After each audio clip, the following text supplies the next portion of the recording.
Warning, this podcast contains spoilers for House of the Dragon, Episode 8, so be warned. Dragons have arrived on HBO Max. Have y'all heard about this?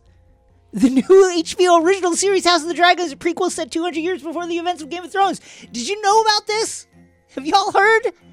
Rosie, have you heard about this? Before the Game of Thrones. Have you heard about this? House of the Dragon tells the story of House Targaryen locked in an epic battle for the Iron Throne and power over the Seven Kingdoms. The epic series promises more drama and betrayal than ever.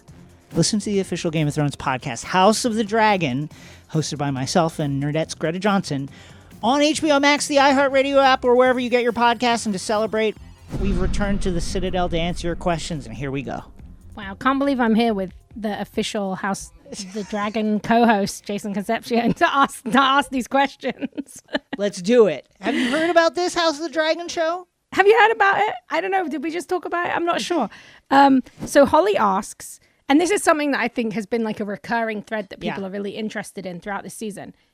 I was wondering about the North. Has the wall been built at this time? Is the Night Watch better staffed than it is in Game of Thrones? We answered this question, I think it was last week or the week before.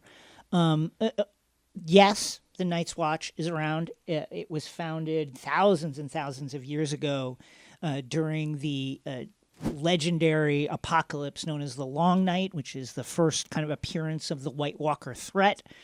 They helped beat back that threat, and ever since then, their prestige and their importance has kind of like steadily been fading, but certainly by this time, nearly 200 years before the events of Game of Thrones, they are in a better place than when we find them, when Jon first goes up to Castle Black. Now, the North in general is currently under the stewardship of young Lord Cregan Stark, who's about the same age as Jace Targaryen would be, Jace Valerian would be. Fun fact, here's a thing, I don't know if this is what production is doing, but I just want to note it. Note the way that King's Landing, other places in the South that we've seen are shot compared to the way King's Landing in like seasons 1, 2, 3 of Game of Thrones is shot, where it's like you feel the heat, you see palm trees, everybody's in those kind of flossy, summery dresses, and the men are though they're very kind of buttoned up, that you see sweat on their faces. King's Landing, certainly since the last time jump, is gray. Everybody's in woolen stuff. Allison is wearing heavy kind of like doublets. All the ladies too. It is autumn. And what happens after autumn? Winter. And what happens in winter in the North is, one, winter falls heaviest on the lands of the North, but it's also a time when the North, this is the thing that they prepare for all the time. And when winter comes and there's extra mouths to feed, that is a very dangerous time. And it's a time when fighting men of the North look for fights because they know that they can't be fed in the North, and so they will go anywhere where there's a fight, not expecting to return. So winter is coming, is what I'm saying, and that will impact the way events in the future game out, I think. Dan asks, after Vaemon gets killed, we see the Silent Sister working on his corpse. Isn't this a Faith of the Seven, right? Don't the Valerians practice their own religion similar to the drowned gods? Does any of this matter? The Valerians don't practice a unique religion as far as we know. They do have like very specific house and family lore, which is not uncommon in this world. So the throne that we see Corlys sit on, that we saw Rhaenys sit on in this episode, is called the Driftwood Throne. The legend is that the Merlin King, who you can think of as like Neptune of the Narrow Sea, this like probably legendary deity that resides beneath the waves there, gifted it to the Valerian family as like basically to seal a kind of truce. Is that true? Is it not true? We don't know. But there's other families have this kind of like self-mythologizing aspect to them. The Mormonts, for instance, say that the Starks who gave them Bear Island, acquired Bear Island in a wrestling match between like the Lord Stark at the time and whoever the Lord of the Ironborn was at the time. The Ironborn, as you mentioned, worship a distinctive deity, the drowned god. Their stories also say that the Ironborn came from creatures that dwelled under the sea. So there's all these kind of like legendary tales about how families came to be. This leads us to a question from Elise. Elise asks, were there any deities or spiritual belief systems practiced by dragon riding families like the Targaryens before the Doom?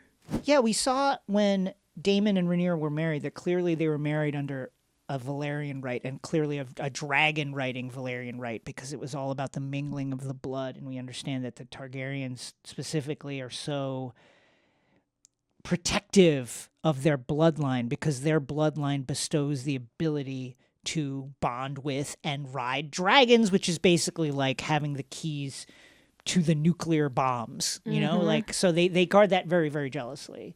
And we don't know a tremendous amount of the religion of old Valyria, but we know that it was polytheistic. It was clearly modeled after like the Greek and Roman traditions of our real world, with various gods who controlled various things. And we know that most of the Targaryen dragons are named after Valyrian gods: Syrax, Caraxes, Balerion, and so on. These are the names of Targaryen gods. Now, we don't know when the Valerians converted to the faith, but they surely did, just as the Targaryens did. Aegon the Conqueror, you know, in the midst of his conquering, when he was basically as part of his victory, was anointed as a member, an adherent to the faith of the Seven. But we should also understand that this conversion was likely not anything to do with any kind of like real religious feeling. It just made things easier. It was just easier to be accepted into Westerosi society if you accepted their religion. If they felt like you were part of that, then they, you know, that just smooths things along, both economically, culturally, and societally. So the Valerians surely are adherents to the faith, but we shouldn't, because of that, we shouldn't kind of like assume that there's any kind of like deep religious feeling about that particular belief system just because that they publicly support the faith. Matthew asks, watching Viserys decay over the past decade plus makes me wonder if there's any precedent for a living king to abdicate the throne. Sort of.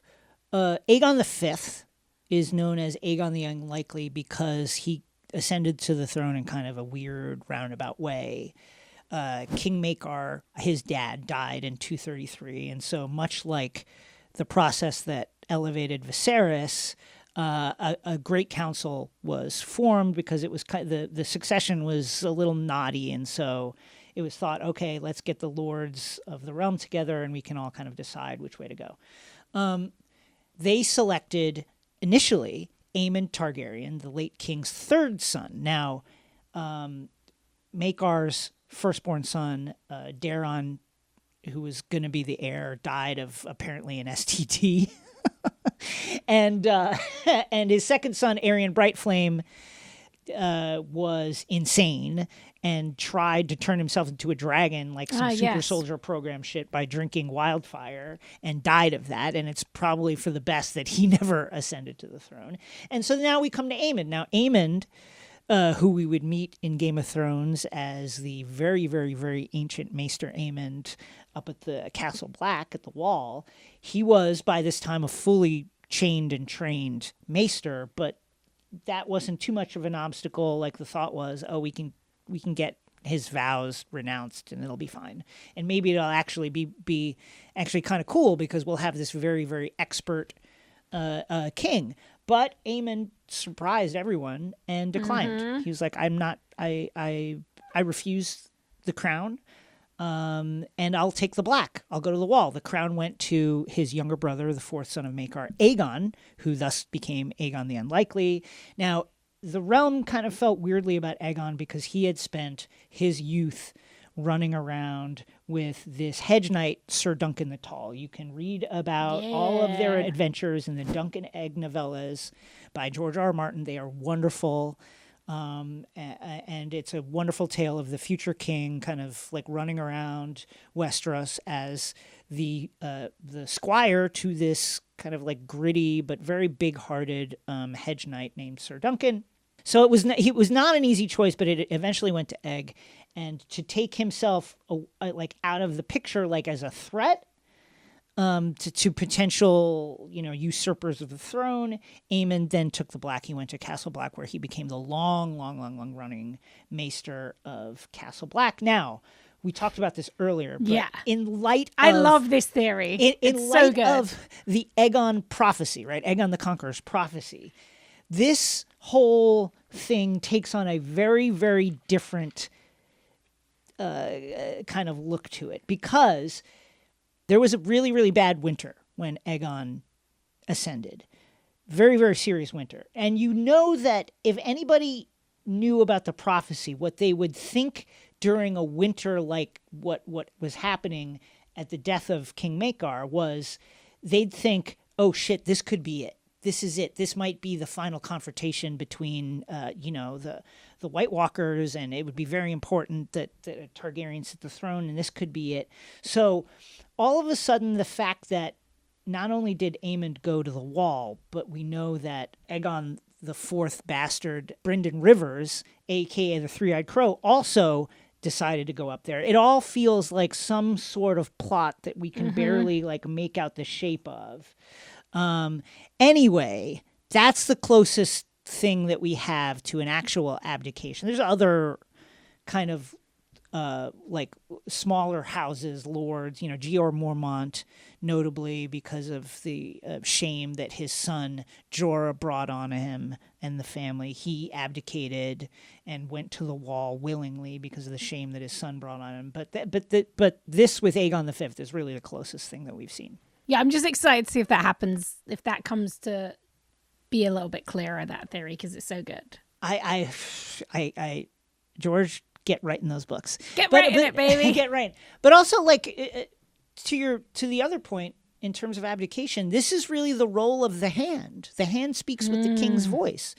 Otto is doing that. Now, this leads us back to, we'll talk about this, I'm sure, later, but what I think is one of Viserys' biggest mistakes is he didn't name Rhaenyra his Hand. He should have done that. Yes. He should have named Rhaenyra the Hand, so that in his infirmity, the thing which he had always decided was going to happen, which is Rhaenyra rules, could happen earlier under People would the get aegis used to of it. under the aegis of her being his hand and speaking with his voice. He should have done that, and I guess the reason he didn't was because he was trying to support both sides here, the green and the black faction. But he's like, okay, Rhaenyra is definitely going to be queen, but also like I want Allison to feel comfortable, and I want that faction to feel comfortable. So I'll keep Otto as Hand of the King because I know that Allison wanted that, and yada yada.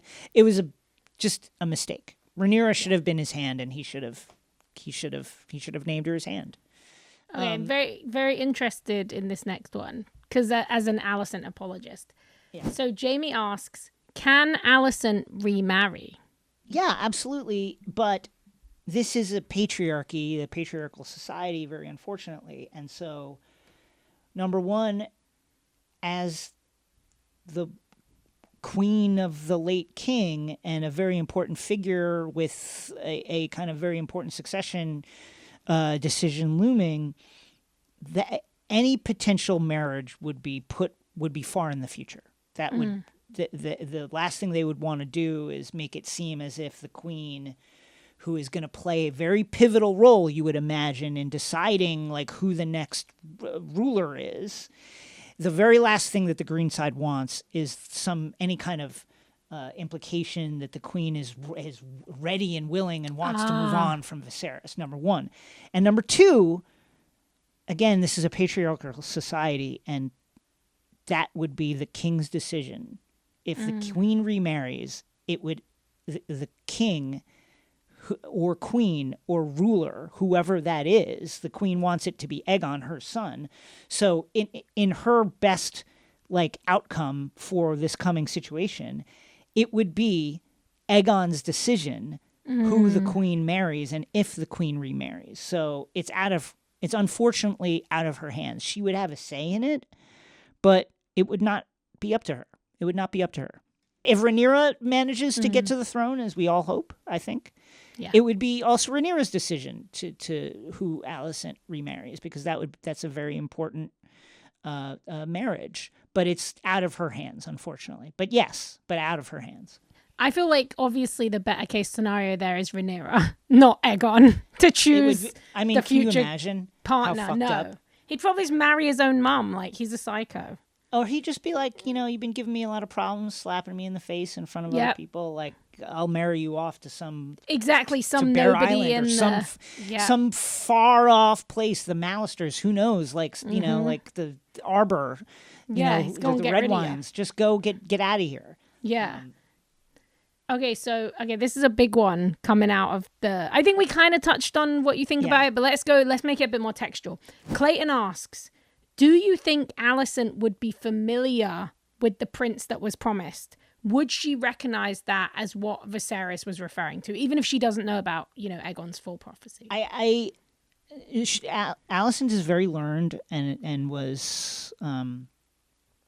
very serious about her studies. We know that, and surely her and Viserys have talked Valerian history at times past, but I think it's clear from her reaction that while she might have heard conversations about something about this, she doesn't recognize it. I don't think she knows.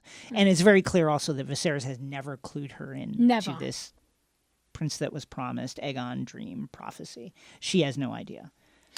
Okay, Jonathan asks, big question here coming through, Jonathan, for the house staff. What is the fate of Diana?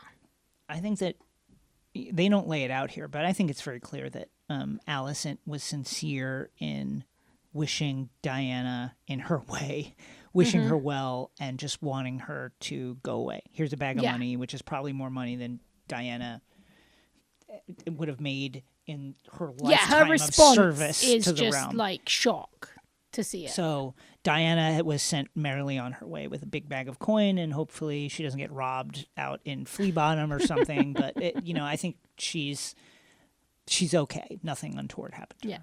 I think so too. Okay, so this is going to be two questions because they both asked the same thing, but with a little bit of detail. So Bar asks, how is Allison okay with the degree of incest after all of her harumphing about Rhaenyra and Daemon, which we did see? And then Ryan Martin on Twitter asks, how are they flossing over the fact that Aegon married his sister? Wasn't that kind of a big deal for Maegor with the faith militant? And if the Hightowers are so religious, wouldn't they think it was inherently wrong? Okay, so first question for Ba, how is Allison okay with all the incest? She's probably not tremendously okay with it, but all of a sudden when... it has been drilled into her all this time that is very, very important that her children be the true Targaryens, in contrast to Jace, Luke, and Joffrey, who are the bastard Targaryens. That it's very important for their personal safety and for the stability of the realm that her children be the true Targaryens. And so, what do Targaryens do? There are different rules for Targaryens, and this has been true ever since Aegon. We have to realize that the Targaryens are like demigods. They're like gods that walk the earth. And it is accepted, though not happily accepted by the faith, that there are separate rules for the Targaryens. And also this is a very self-serving a thing for Alicent. She's very concerned about the security of her family. And so presenting her family as authentically Targaryen is important. And one thing that Targaryens do is they guard that bloodline because of how valuable that blood is and how it gives them access and the ability to ride dragons. Guard that bloodline. They marry into their own blood. Brother marries sister, as Aegon the Conqueror did. And so while she's probably not tremendously happy about it, she understands this is important because it makes Aegon's case to be king seem stronger. He's got the king's name. He's marrying his sister just like the king did, just like Aegon the Conqueror did. And so when the time comes, we're going to present him as Aegon the Conqueror renewed. To the second part, wasn't this a big deal for Maegor and the Faith Militant? It absolutely was. Now, here's the thing.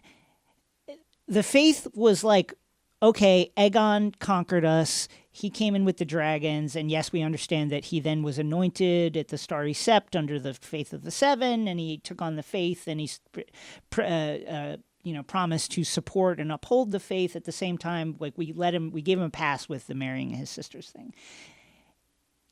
When Prince Aenys, the second king, your favorite, my favorite Aenys, became king, he didn't really understand all the blood and toil that went into kind of getting the faith to kind of go along with the way the Targaryens were, and he took it for granted, and that's what allowed the faith militant to kind of arise. Like he kind of shoved it in the faith's face with the kind of way that he was like marrying under Targaryen rights and just like allowing this incest to kind of like go forward without kind of getting the okay of the faith. Like from the faith's perspective, Aegon was a one-off. So when Maegor came in, Maegor was like, well, fuck you, actually. Maegor usurped from Aenys' son, also named Aegon, right? Killed Aegon in battle. Maegor came in, was like, you know what? We're Targaryens. We do whatever we want. And so fought a very, very bloody war, which then Jaehaerys had to kind of like bind up the wounds for. So yes, the faith has a problem with incest, but Maegor's wars and Jaehaerys's kind of binding up of the wounds put us in a place where it is basically accepted that there are different rules for Targaryens, and while everyone isn't necessarily happy about it, they accept that that is the case because one, might makes right, and two, that blood gives you access to dragon riding. So the Hightowers are going along with this because it behooves them to. These are Otto Hightower's grandchildren, right? This puts the Hightowers basically in the strongest position they would ever be in, with their grandchildren being on the throne. And it elevates them in the pecking order of houses in the realm. I mean, they are. We have to realize about the Hightowers, they're not like Lord Paramounts of the Reach. That is Highgarden. That's that's who rules the Reach. So this would, in all but name, elevate them to one of the most powerful houses around, even though they don't even rule their own region. So there's the reason that they're okay with this is it benefits them greatly. There's a lot of, much like, what is the old saying, like a person doesn't see the thing that their paycheck says that they should ignore. The same thing here with the Hightowers. It just benefits them too well to really give a shit about incest right now. The Hightower hypocrisy continues. Okay, so this is my Ask the Maester. I love when I get to jump in. So speaking of this incestuous relationship, Helaena, she rightfully, it seemed, prophesied Aemond having to lose an eye. He'd have to close an eye before he got his dragon, and he did. At the dinner table during this very awkward Helaena moment, she sort of whispers about the beast beneath the boards. Yeah. So is that something, do you think that's another Helaena prophecy? Is that going to play into... I think it absolutely is. And again, we just need to keep track of everything she says. I think much like with he'll need to close an eye, we should just let it play out and see what this means. I can't wait to see it. I'm very excited to see I love Helena's prophecies. That's it for this segment of Ask the Maester. Don't miss the new HBO original series House of the Dragon, now streaming on HBO Max Sundays at 9 p.m. Penultimate episode coming up this weekend. And don't forget, we love to hear from you. Send your questions to askthemaester@gmail.com.